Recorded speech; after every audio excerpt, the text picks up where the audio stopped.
नमस्कार दोस्तों, यूपीएससी जागरण में आप सभी का स्वागत है। मित्रों, यूपी पीसीएस मुख्य परीक्षा 2025 के लिए हमारे इस प्लेटफॉर्म के द्वारा निःशुल्क उत्तर लेखन अभ्यास यूपी स्पेशल जीएस 5 और 6 के लिए चलाया जा रहा है, जो कि 120 प्लस डे के लिए चलाया जाएगा। इसमें एक खास बात यह है कि मित्रों कि ये सेशन बाइलिंगुअल होगा और एक खास बात है कि इसमें आपकी टॉप 5 जो कॉपीज़ हमें पहले प्राप्त होंगी, उनका मूल्यांकन किया जाएगा हमारे प्लेटफ़ॉर्म द्वारा, ठीक है? जो मूल्यांकन करके आपको पुनः भेज दिया जाएगा, जिस भी आप सोर्स से भेजेंगे। तो मित्रों चलिए देखते हैं, जीएस 5 के सिलेबस को हम लोगों ने पूर्व में देख लिया था।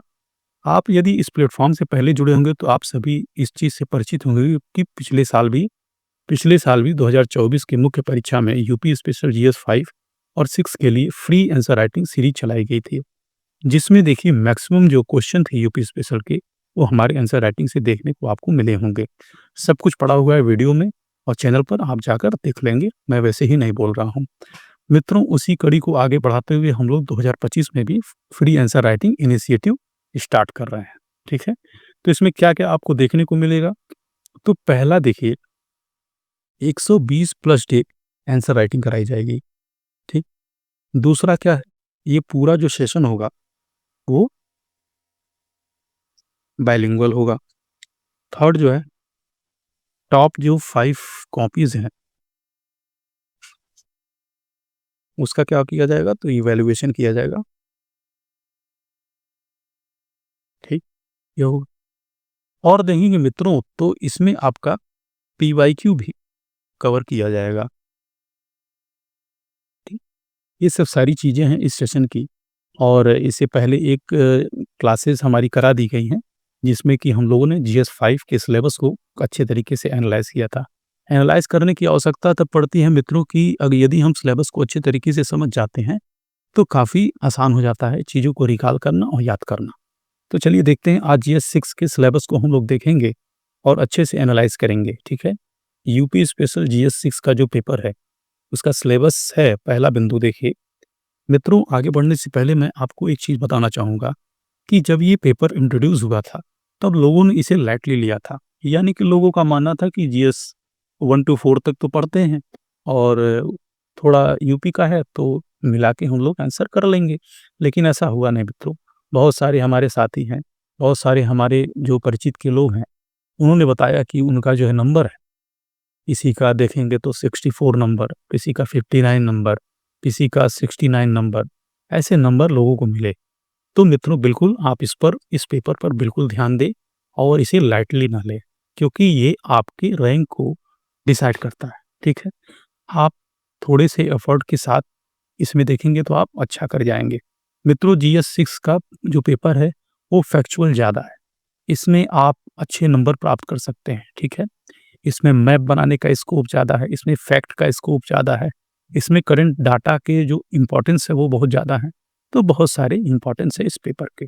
इसी कारण जो है, जो पहली बार इंट्रोड्यूस किया गया था इस पेपर को, उसमें जो है उस समय जो एस्पिरेंट्स थे उनको काफ़ी कम नंबर मिले थे।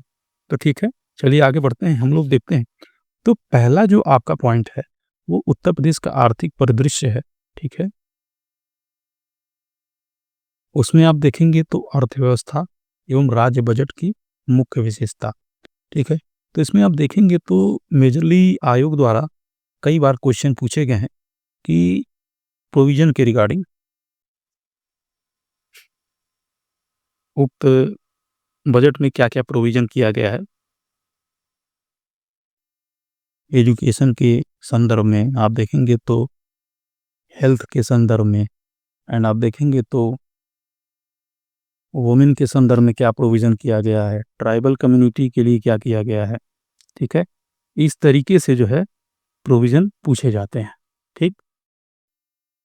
तो अभी रिसेंटली जो पेपर हुआ था तो उसमें फार्मर के संदर्भ में, फार्मर वेलफेयर के लिए उत्तर प्रदेश सरकार द्वारा बजट में क्या-क्या प्रोविज़न किए गए हैं, वो पूछा गया था, ठीक है? नेक्स्ट देखेंगे तो व्यापार, वाणिज्य एवं उद्योग से संबंधित प्रश्न इस सेगमेंट से पूछे जाते हैं, ठीक? अगला जो है वेलफेयर जो स्कीम है प्रदेश सरकार द्वारा जो चलाई जा रही है, ठीक है? और नियोजित विकास, ठीक? कौशल विकास, मानव संसाधन, जो ह्यूमन रिसोर्स है और स्किल डेवलपमेंट है, ठीक है? ये सब सारी चीज़ें हैं। उत्तर प्रदेश सरकार और जो जो वीकर सेक्शन है, उसकी वेलफेयर के लिए कौन-कौन सी प्रोग्राम चला रही है, इस सेक्शन में ये चीज़ें आपसे पूछी जाती हैं। नेक्स्ट जो पॉइंट है, आप देखेंगे 4th पॉइंट, आप देखेंगे 4th पॉइंट, उत्तर प्रदेश में निवेश मुद्दे एवं प्रभाव, ठीक? यानी कि इन्वेस्टमेंट के संदर्भ में क्वेश्चन होता है कि क्या स्कोप है उत्तर प्रदेश में, ठीक? स्कोप क्या है, चैलेंज क्या है, एंड देखेंगे तो एफर्ट क्या रहा है प्रदेश सरकार का, उस संदर्भ में क्वेश्चन पूछा जाता है, ठीक है? तो आप भी जानते होंगे कि प्रदेश सरकार ने बहुत सारे इनिशिएटिव लिए हैं, जैसे कि लैंड बैंक यानी कि भूमि बैंक बनाया है प्रदेश सरकार ने। इन्वेस्ट यूपी पहल आप सभी परिचित होंगे, ठीक है? और ईज ऑफ डूइंग बिजनेस को प्रभावी करने के लिए प्रदेश सरकार ने सिंगल विंडो क्लियरेंस जो सिस्टम है उसको लागू किया है, ठीक है? इस तरीके से चीज़ें हैं। 5th नंबर जो पॉइंट है, उत्तर प्रदेश में लोक वित्त यानी कि पब्लिक फाइनेंस, राजकोषीय नीति, फिजिकल पॉलिसी एंड कर आर्थिक सुधार, वन डिस्ट्रिक्ट वन प्रोडक्ट, जो कि जापान सरकार की एक बहुत ही महत्वाकांक्षी परियोजना थी, ठीक है? उत्तर प्रदेश सरकार ने इसे अडॉप्ट किया है और ये प्रदेश में ही नहीं पूरे भारत में ऑपरेशन में है, ठीक है? नेक्स्ट जो पॉइंट है 6 नंबर पॉइंट, नवीकरणीय ऊर्जा, ठीक है? और गैर नवीकरणीय ऊर्जा, रिन्यूएबल एनर्जी और नॉन रिन्यूएबल एनर्जी। तो देखेंगे रिन्यूएबल एनर्जी आप सभी परिचित होंगे कि जो चीज़ें पुनः चक्रित करके पुनः प्राप्त की जा सकती हैं, और नॉन रिन्यूएबल मतलब पुनः चक्रित करके नहीं प्राप्त की जा सकती, यानी कि जो संसाधन है वो सीमित है, एक समय के बाद वो खत्म हो जाएगा। जैसे क्रूड ऑयल हो गया, आपका देखेंगे आप कोयला हो गया, ठीक है? और न्यूक्लियर जो एनर्जी है वो हो गई। तो कहीं न कहीं ये सब सारी चीज़ें हैं, देखने को मिलेगा आपको। 7th नंबर जो पॉइंट है, जननांकी जनसंख्या और जनगणना। इसमें विशेषकर विकास और जनसंख्या वृद्धि के बीच संबंध कई बार क्वेश्चन पूछे गए हैं, और आप देखेंगे तो गरीबी और जनसंख्या के बीच में संबंध की बात की गई है कई बार। तो ये सब सारी चीज़ें हैं, और जनसंख्या नियंत्रण के क्या उपाय प्रदेश सरकार द्वारा चलाई जा रही है, ये सारी चीज़ें हैं, ठीक है? आगे हम लोग देखेंगे। 8th नंबर जो पॉइंट है, वो कृषि के संबंध में है। देखेंगे आप, कृषि का व्यवसायीकरण और कृषि फसलों का उत्पादन, ठीक?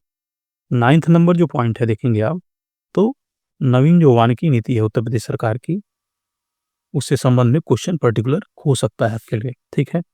उत्तर प्रदेश में देखेंगे आप तो कृषि और सामाजिक वानिकी, ठीक?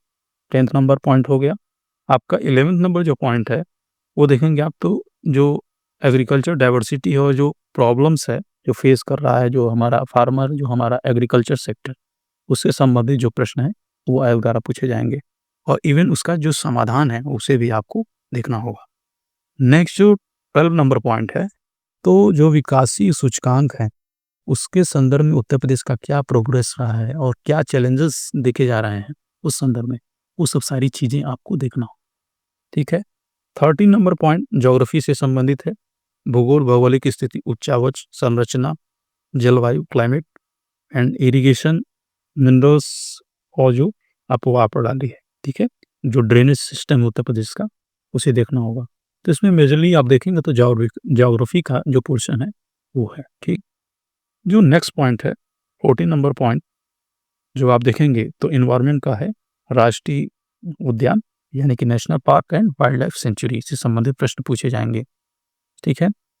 15 नंबर पॉइंट क्या है, उत्तर प्रदेश में परिवहन तंत्र यानी कि जो ट्रांसपोर्ट नेटवर्क है उत्तर प्रदेश में, उससे संबंधित प्रश्न होंगे। ये क्या इंपॉर्टेंस है, क्या चैलेंजेस है, सरकार ने क्या एफर्ट लिए हैं इस संदर्भ में, ठीक है? मित्रों, आपके कई कमेंट्स हमें मिले हैं, और इनको हम सॉर्ट आउट जो है नेक्स्ट वीडियो में, जब जो आंसर राइटिंग सीरीज स्टार्ट की जाएगी, उसमें हम इसे लेंगे और अच्छे तरीके से आपको बताएँगे। सारे कमेंट के सारे आंसर रिप्लाई किए जाएँगे। तो बिल्कुल आप don't worry for that types of questions, okay?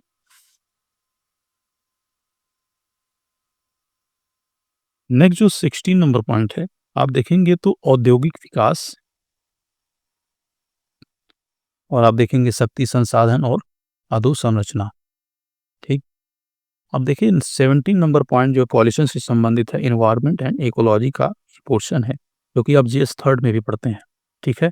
तो कहीं न कहीं ये सब सारी चीज़ें नई नहीं हैं, बस ये है क्या है, थोड़ा स्पेसिफिक है, उत्तर प्रदेश जुड़ जाता है इसमें। और जो पॉल्यूशन कंट्रोल जो काउंसिल है, उसको भी आपको देखना होगा, यानी कि प्रदूषण नियंत्रण जो परिषद है। 18 नंबर को जो पॉइंट है, उसमें देखेंगे आप प्राकृतिक संसाधन, यानी कि आप देखेंगे मृदा, जल, वायु, वन, घास, मैदान और आर्द्र भूमि की स्थिति उत्तर प्रदेश में क्या है, उसके बारे में प्रश्न होगा। कई बार क्वेश्चन आर्द्र भूमि से, वेटलैंड से बनाए गए हैं, पिछले वर्ष भी वेटलैंड से क्वेश्चन बनाए गए थे और हमारे द्वारा प्रैक्टिस भी कराए गए थे। कई क्वेश्चन हैं जो आपको देखने को मिले होंगे मेंस एग्जामिनेशन में, ठीक है? तो जो 19 नंबर पॉइंट है, उत्तर प्रदेश में जो क्लाइमेट है, ठीक है? जो डाइवर्स क्लाइमेट है और जो मौसम पूर्वानुमान जो पूरा सिस्टम है, उसे देखना होगा। जो आईएमडी और जिस तरीके से स्टेट जो है मेट्रोलॉजिकल डिपार्टमेंट काम करता है, वो सब सारी चीज़ें देखनी होंगी। क्या चैलेंजेस फेस कर रहा है, सरकार ने क्या रिफॉर्म किए हैं, ये सब सारी चीज़ें हमें कवर करना होगा इस सेक्शन के अंतर्गत, ठीक है? नेक्स्ट बढ़ते हैं, देखिए ये टॉप जो 5 क्वेश्चन होंगे, जो आंसर मिलेंगे हमें, उसका जो निःशुल्क मूल्यांकन किया जाएगा, ठीक है? और जो अपने उत्तर होंगे आप जो आपके जो आंसर होंगे, उसको उसको हमें भेजने के लिए आप एक क्यूआर कोड है, जो टेलीग्राम चैनल के संबंध में है, उसे आप स्कैन करके क्यूआर कोड से इस टेलीग्राम ग्रुप से जुड़ जाएँगे, जिससे कि आप अपने आंसर हमें टेलीग्राम ग्रुप में भेज सकेंगे और हम उसका इवैल्यूएशन करके आपको पुनः भेज देंगे, ठीक है? टॉप 5 आंसर होंगे, ठीक है? जो भी हमें पहले प्राप्त हो जाएँगे। मैं आपसे पहले ही बता दिया, ठीक है? चलिए अगले बिंदु पर चलते हैं। 20वां नंबर जो पॉइंट है, उत्तर प्रदेश के संदर्भ में क्या है? तो अधिवास, पारिस्थितिक तंत्र, इकोसिस्टम, संरचना कार्य क्या है? फंक्शन एंड इनके जो है, जो स्ट्रक्चर हैं, समायोजन, जीव, जंतु, वनस्पतियाँ। देखिए कहीं न कहीं एनवायरनमेंट के पोर्शन इसमें ऐड हैं, ठीक है?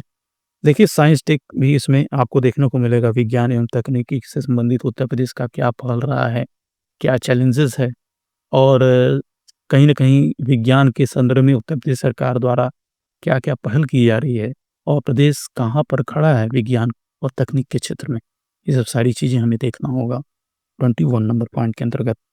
22 नंबर जो पॉइंट है मित्रों, देखेंगे आप तो इसमें जो है हॉर्टिकल्चर जो है, मत्स्य, अंगूर, रेशम, फूल, बागवानी, पौधे उत्पादन, इस संबंध में क्वेश्चन आयोग द्वारा पूछे जाते हैं। हर साल एक क्वेश्चन आपको देखने को मिलेगा। पिछले वर्ष भी क्वेश्चन देखने को मिला था और इस वर्ष भी आपको निश्चित नो डाउट क्वेश्चन देखने को मिलेगा, ठीक है? सारी चीज़ें हमारे चैनल पर कराई जाएँगी, ठीक है? 23rd नंबर जो पॉइंट है, उत्तर प्रदेश विकास में पीपीपी यानी कि पब्लिक प्राइवेट पार्टनरशिप का जो रोल है, उससे संबंधित प्रश्न, एक क्वेश्चन आपको 100% मिलने वाला है। मित्रों ये सेक्टर बड़ा ही इम्पोर्टेंट होता जा रहा है हर सेक्टर में, चूँकि सरकार के जो रिसोर्स हैं, जो इनकम है, वो लिमिटेड है और पॉपुलेशन तेज़ी से बढ़ रही है। सबके लिए सारी फैसिलिटी उपलब्ध करानी है, तो उसके लिए क्या है, प्राइवेट प्लेयर और सरकार एक साथ मिलकर किसी लक्ष्य को प्राप्त करने की कोशिश करती हैं, जिससे कि क्या है, टेक्निकल जो इनपुट है प्राइवेट सेक्टर प्रोवाइड करा देते हैं और सरकार कहीं न कहीं साथ मिलकर चीज़ों को आगे बढ़ाती है। तो मित्रों 23rd नंबर पॉइंट तक हम लोगों ने कवर कर लिया, यानी कि जीएस 6 के सिलेबस को हम लोगों ने देख लिया। मित्रों इसी प्रकार ये सेशन आगे चलता रहेगा। आपको मैंने टेलीग्राम ग्रुप का जो है क्यूआर बता दिया, आप उसे स्कैन करके उस ग्रुप से जुड़ जाएँगे और अपने आंसर हमें भेजेंगे। टॉप 5 आंसर हमारे द्वारा इवैल्यूएशन करा के आपको पुनः भेज दिए जाएँगे, ठीक है? और जो डेली जो आंसर है, जो डेली जो क्वेश्चन है, आपको कहाँ मिलेगा? देखिए, ये जो हमारा टेलीग्राम ग्रुप है, ठीक है? इसमें आपको डेली जो है 10 से 11 एएम के बीच में आपको क्वेश्चन जो है मिल जाएँगे, ठीक है? और नेक्स्ट डे में देखेंगे, नेक्स्ट डे में आपको वीडियो प्रोवाइड करा दिया जाएगा, ठीक? वीडियो प्रोवाइड करा दिया जाएगा आपको उस क्वेश्चन के संदर्भ, ठीक है? मित्रों, आपकी कोई क्वेरी हो, आप हमें कमेंट में अवश्य भेजें और वीडियो और ये सेशन आपको कैसा लगा, आप ज़रूर हमें बताएँ। अगर वीडियो अच्छा लगा हो, तो इसे लाइक के रूप में एक फीडबैक दे दें और इस चैनल से ना जुड़े हों, तो चैनल से जुड़ जाएँ, ठीक है? तो इस सेशन को हम आज यहीं पर समाप्त करते हैं। जल्द ही मिलेंगे आंसर राइटिंग सीरीज़ के साथ। जय हिंद, जय भारत।